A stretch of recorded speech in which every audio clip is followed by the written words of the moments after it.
Cara ibadah juga gitu. Kita ini kan, saya ini punya bapak kiai, mbah kiai, punya guru yang sangat alim ya, seorang kiai Memun. Itu dulu kita pengkaji ilmu itu tidak pernah tahu bedanya NU dan Muhammadiyah. Karena dulu Mbah Darwis itu, Kiai Dahlan itu dulu ngajinya bersama Mbah Hasyim ketika di Indonesia yang ngaji Mbah Soleh Darat. Mbah Soleh Darat itu dulu ngajinya sama buyut saya ke-6, namanya Mbah Soleh Asnawi di Kudus. Mbah Soleh Darat itu dulu alim-alimnya orang Jawa ya Mbah Soleh Darat, Soleh bin Umar. Tempatnya di Semarang, tapi beliau itu sebenarnya orang Jepara yang dekat Kudus. Setelah di Mekah, Mbah Hasyim ini mondoknya ya, mulazimnya ke Syekh Mahfud Termas. Tapi sesekali ke Syekh Khotib Minangkabau. Nah, yang Mbah Ahmad Dahlan lebih sering ke Syekh Khotib Minangkabau, sesekali ke Mbah Mahfud. Singkat cerita, karena Syekh Khotib Minangkabau sudah modern ya, terlibat organisasi dunia. Pas itu beliau pengagum Muhammad Abduh, pengagum Rasid Ridho, sehingga bawaannya Mbah Dahlan itu lebih pergerakan karena beliau lebih ngidolakan Syekh Khotib. Nah, Syekh Khotib sendiri sebenarnya orang Minangkabau. Jadi beliau namanya Muhammad saja sebenarnya. Jadi menantunya orang Arab. Oh, itu dicibir mertuanya ini karena punya mantu orang Jawa, orang ndak Arab. Singkat cerita terus si mertuanya bilang gini, kamu jangan pernah bilang kalau orang Arab itu mansa kanal Arab, orang yang bertempat di Arab. Walakin mantakallama bi arabiyyin fasihin, tapi orang bisa ngomong Arab secara fasih. Singkat cerita, kalau kamu tidak percaya, nanti suatu saat menantu saya kalau Jumatan, tidak usah kamu kasih tahu, langsung suruh jadi khotib. Nggak usah kamu kasih tahu, sarannya nggak usah kamu kasih tahu. Kalau sekarang kan enggak. Kalau dosen mau jadi khotib kan mengumpulkan materi dulu. Lucunya di antara materinya itu dari TV. Makanya jadi ribet kan khutbah sekarang. Kalau musim corona ya akan ngomong corona, musim apa yang ngomong apa. Jadi lagi-lagi didikte oleh media. Sebenarnya kalau ngomong kan sesuai kebutuhan umat, ini obatnya apa. Tapi enggak sesuai trending topik, itu kan kayak anak-anak gaul. Ini dokter kok gitu kan aneh. Singkat cerita si khotib ini nggak dikasih tahu, saya Muhammad tadi nggak dikasih tahu, langsung disuruh khutbah. Fatakallama bikalamin fasihin, dia ngomong fasih sekali, bahkan ngalah-ngalahi fasihnya orang Arab asli.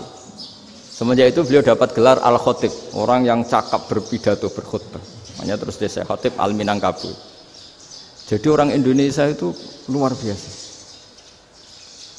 Dulu yang namanya orang Indonesia di Arab Saudi itu dihormati sekali karena yang kesana itu pasti ulama, sudah alim di Indonesia kesana, termasuk Mbah Ahmad Dahlan, Mbah Hasyim dulu karena sama-sama muridnya Mbah Soleh Darat.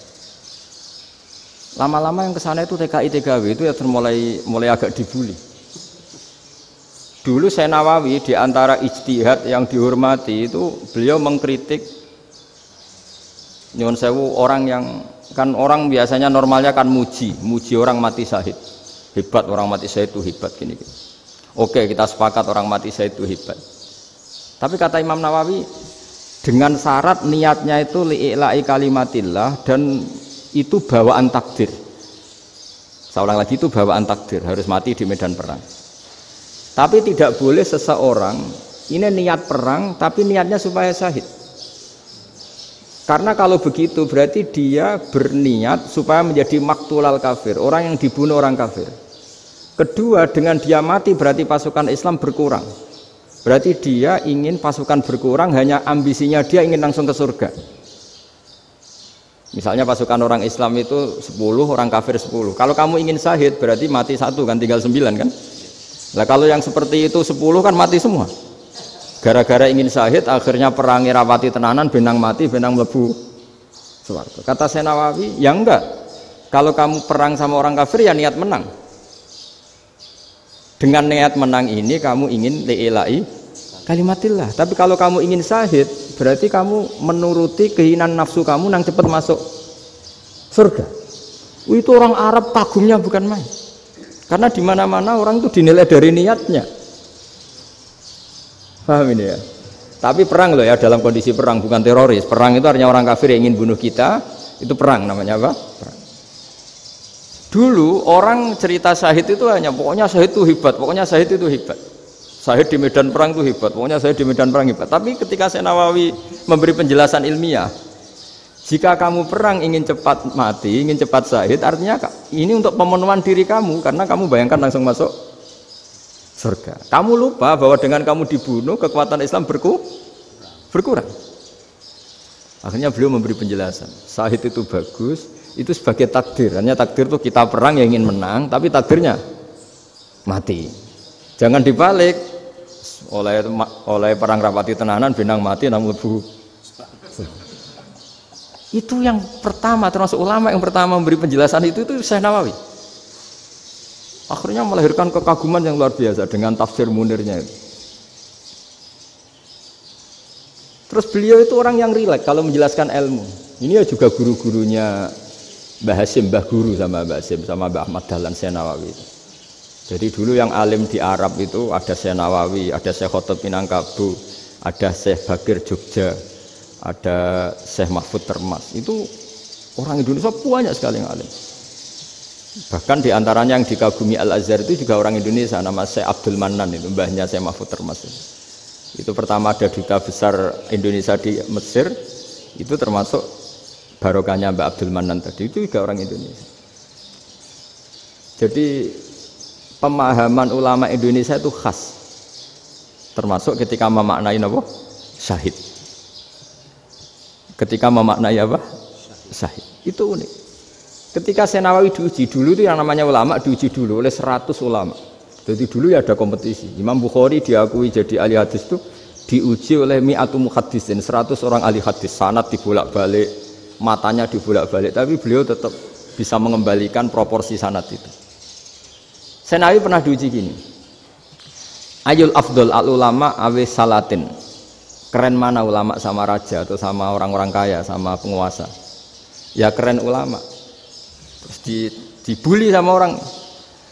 Tapi setahu saya banyak ulama yang antri di rumahnya raja, tapi saya tidak tahu melihat raja antri di rumahnya ulama. Kan kebanyakan kan mungkin ustadz atau kiai yang antri ngajukan proposal kan enggak. Nah, kalau raja kan enggak pati itu, malah enggak usah antri, kiainya sudah nyambut sebelum datang. Jawabannya lucu Syekh Nawawi itu, dan yang tanya itu langsung diem. Ya karena ulama itu tahu fungsinya uang, sehingga cara nyari sampai seperti itu. Sementara raja-raja itu tidak tahu fungsinya ilmu, makanya tidak pernah sowan ulama. Sehingga jadi ya dianggap enteng saja. Ulama kan tahu fungsinya uang, tahu untuk pondok, tahu masjid. Sementara raja tidak tahu fungsinya ilmu. Jadi itu khas Jawa ya. Khas Jawa, khas Indonesia. Apa-apa yang menurut orang banyak dengan tanda kutip itu buruk atau baik, itu orang Jawa menafsirkan tuh gampang saja. Sehingga semenjak itu Jawa itu dipandang betul. Saya punya kitab namanya Qadhayal Haji wal Umrah. Itu terbitan Hayatul Ulya Arab Saudi, milik Wahabi. Itu diantara fatwa yang dipakai untuk solusi muskilatul haji, problem-problem haji kekinian. Itu fatwanya syekh-syekh yang dari Indonesia. Termasuk Syekh Khotib Minangkabau, Syekh Nawawi Banten, Syekh Bakir Nur Jogja. Misalnya begini, dalam fatwa-fatwa yang menyulitkan kita ya, sampai sekarang jadi perdebatan. Ketika Safa dan Marwah itu dengan batas tertentu, saya ulang lagi dengan batas tertentu. Mau tidak mau atas nama kebutuhan, itu kan butuh perluasan. Karena kalau naik turun itu mudah disepakati ulama. Jadi misalnya gini ya, saya punya tanah seluas ini. Pasti orang akan mengatakan sampai bawah ya tanah saya, sampai atas tanah saya. Itu mujma' alaih, itu disepakati. Sehingga Nabi ngendikan al-Ka'bah min tuhumil ardi ilas sama Ka'batun. Ka'bah sampai ujung bumi, sampai ke aras semuanya Ka'bah. Sehingga tidak ada perdebatan ulama ketika Masjid Haram ditingkat, kemudian yang di atas sholat. Tetap dia menghadap Ka'bah. Tidak harus diluk melihat di bawah, enggak. Karena Ka'bah sampai langit. Sama, tanah Anda kamu tingkat sampai 10, enggak ada tetangga protes. Karena bawah sampai atas tanah Anda. Tapi kalau diperluas, tanah Anda kamu luaskan setengah meter saja atau 3 cm saja, iso geger mbek tonggo. Karena di mana-mana batas itu ya tadi, kalau atas bawah miliknya, kalau samping enggak. Pertanyaannya, perluasan Mina itu ke samping. Perluasannya Matof yang Mas'ah itu juga ke samping. Geger kan ulama dunia. Bagaimana hukumnya Mina Jadid? Mina yang diperbarui atau Mina yang diperluas. Itu diantara rujukan baik yang membolehkan maupun yang menentang. Itu ya Syekh Indonesia. Itu orisinal tuh. Saya punya kitab orisinal terbitan Hayatul Ulya, kira-kira ya kemenaknya Arab Saudi kalau di Indonesia itu. Itu yang dirujuk dawuh Syekh Nawawi, dawuh Syekh Khatib Minangkabau. Karena apa? Ada logika khas Jawa. Misalnya begini. Meskipun saya tidak perlu fatwa Mina Jadid sah apa enggak, memang jadi perkhilafan ulama. Misalnya kampung ini dinamai Mina. Pertanyaannya gini, tanah yang di samping ini bisa milik Anda apa enggak? Ya bisa Gus kalau dibeli atau dihibahkan. Berarti tanah di samping Anda menjadi milik Anda karena ada proses pengambil alian lewat beli maupun hibah. Nah masalahnya ini negara itu berhak menganeksasi atau memasukkan ini sebagai Mina. Itu ulama Jawa kalau ditanya, alasannya apa? Fa innal muttasila bis-syai' hukmu dzalika syai'. Karena yang gantet, yang mutasil itu bisa dihukumi seperti sesuatu itu. Jadi kalau ini Mina, ya yang gantet Mina ini ya bisa dikatakan Mina. Beda dengan membuat Mina Malang Mina, wah itu tidak bisa, tidak mutasil kan? Itu enteng sekali ulama Jawa. Satu ya tentu karena kebutuhan, tapi asal masih al-muttasilu bihi, yang masih tanah yang masih mutasil dengan. Nah, ketika perluasan mas'ah antara sofa dan marwah kan misalnya ini batas luasnya sofa, ini batas luasnya marwah. Lalu atas nama kebutuhan, sofa marwah itu sampai sini. Sampai agak meluas ke sini. Itu geger Arab Saudi. Wah, ini gimana? Padahal tawaf itu harus antara Gunung Sofa dan Gunung Marwah. Sa'i itu ya. Tapi kalau istilah Quran memang tawaf sama-sama. Makanya apa? Inna Sofa al-Marwata min sya'airillah faman hajjal baita wa i'tamara fala junaha alaihi ayyat tawafa bima. Jadi kalau istilah sa'i di Quran itu masih tawaf. Karena harus ada, kalau bisa lah, bukan harus. Kalau bisa memang harus ada unsur muternya. Kita kalau sa'i kan dari sini Sofa sampai sini Marwah. Terus kan agak muter ke sini. Nah, kan agak membentuk lingkar, nah, makanya Quran tetap mengistilahkan apa? Tawaf. Jadi bukan sini ke sini terus sini ke sini kan enggak, tapi sini sampai sini terus muter kan, terus sini. Jadi antara setar dan selama ini prakteknya kan gitu ya. Sofa ngambil sini, terus ke sini, terus agak muter. Nah, karena ada unsur agak muter ini terus orang menyebut apa? Tawaf. Tapi itu bukan syarat sah, ini cerita ideal. Saya ulang lagi ya. Gunung Sofa itu puncaknya atau pucuknya kalau dalam bahasa Jawa itu ya hanya segini, ini sampai sini. Nah, kelompok Islam yang fikih keras nggak boleh diperluas karena Allah memilih tempat ini itu spesial, jadi nggak boleh ke yang lain. Tapi ketika kebutuhan mendesak, mau tidak mau harus diperluas. Itu jawabnya Kiai Jawa lucu. Gunung sing ketok iku sing dhuwure tok. Sikilane luwih ombo. Jadi karena kita kan gunung kan bentuknya gini. Nah, sofa yang kecil itu yang atasnya, tapi sikilannya sini kakinya lebih luas. Jadi boleh perluasan asal tidak melebihi kakinya. Ya dihitung ya lebih luas. Jadi Kiai Jawa itu kayak wong delok gunung Penanggungan, kayak gunung Arjuna. Di mana-mana puncak gunung itu lebih kecil timbang kakinya. Artinya diperluas ini bukan berarti tidak di sofa dan tidak di, itu khas Kiai Jawa. Jadi jangan kira orang Jawa itu tidak hebat sekali. Termasuk perkembangan hotel di Arab Saudi. Itu dulu sebelum ada hotel. Buyut saya kelima atau keenam dulu haji, namanya Badur Rahman. Itu kalau mau ingin apa ya? Menghindari terik matahari itu masuk gua. Itu masuk gua itu hanya separuh badan, kakinya di luar. Jadi jangan bayangkan kalau gua di Indonesia kayak gua Akbar di Tuban orang bisa masuk jalan-jalan, enggak. Gua di Arab itu kayak cepitan batu, tidak sampai masuk. Sehingga kepalanya dimasukkan, kakinya masih kena matahari, saking panasnya Arab Saudi. Sehingga dalam bayangan hijrah ketika Nabi bersembunyi di gua Sur, itu kata Abu Bakar, kalau orang kafir melihat kakinya pasti melihat kita karena nggak bisa masuk penuh. Jadi orang itu mau dempes tok. Sehingga ya kira-kira luasnya gua paling segini.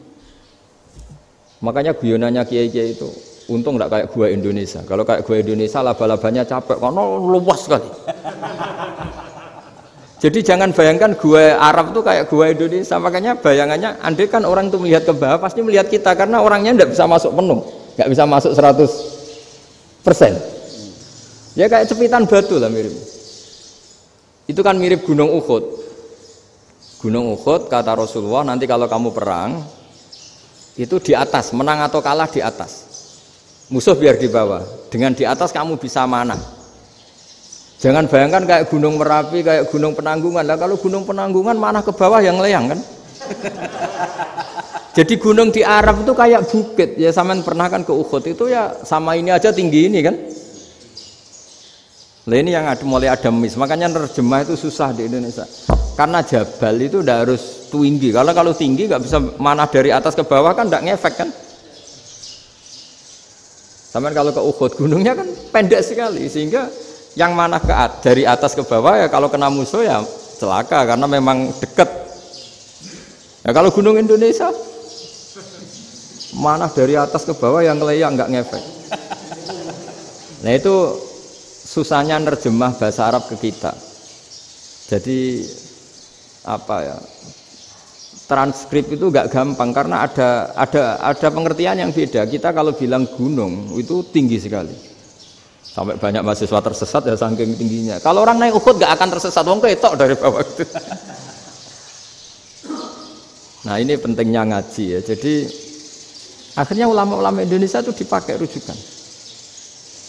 Jadi mulai Mbah Hasyim, Mbah Ahmad Dahlan sampai era buyut-buyut itu masih orang alim.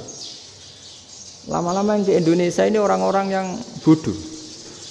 Sehingga orang Jawa kalau ke sana dibully, ya Jawa tak kulul khaya. Orang Jawa itu penggaweannya itu makan ular. Karena belut itu kalau di kamus itu persis ular. Dulu itu kan kamus tidak full color. Gara-gara gak full color, gambar belut sama ular itu sama. Belut itu belut sama ular kalau nggak full color gambarnya sama apa enggak? Sama. Terus orang Jawa itu kan masih banyak yang makan bajing itu apa? Ketupai itu. Bajing kalau digambar tidak full color sama dengan tikus. Gambar yang tidak warna. Hitam putih. Sehingga kita ini dibully pemakan tikus dan pemakan ular.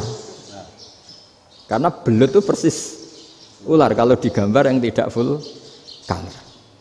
Sampai datang Syekhona Khalil, datang ulama. Ngarang kitab ya judulnya Al-Belut. Karena enggak terima bangsanya dinyek makan apa? Ular. Terus dikarang. Wal belut hayawanun bakhriyun, terus ya isu fi kadza wa kadza. Itu beda dengan al-hayyah. Itu diterangkan. Mulai bisa nerima.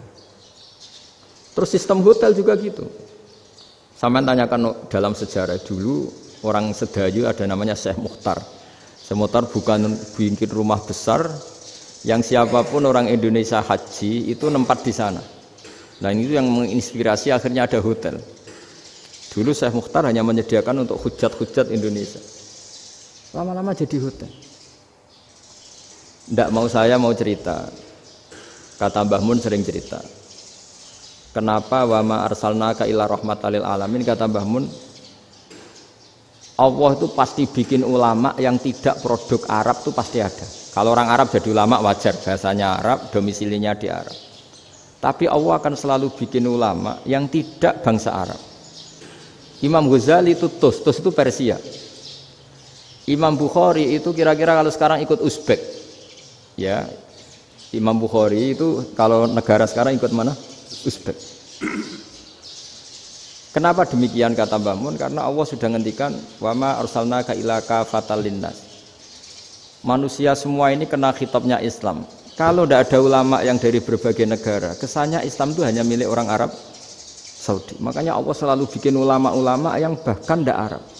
Termasuk Imamul Muhaddisin, yaitu Imam Bukhari, itu orang Uzbek, orang Rusia lah kalau sekarang, ikut Uni Soviet dulu. Imam Ghazali itu orang Persia. Syekh Nawawi itu orang Banten.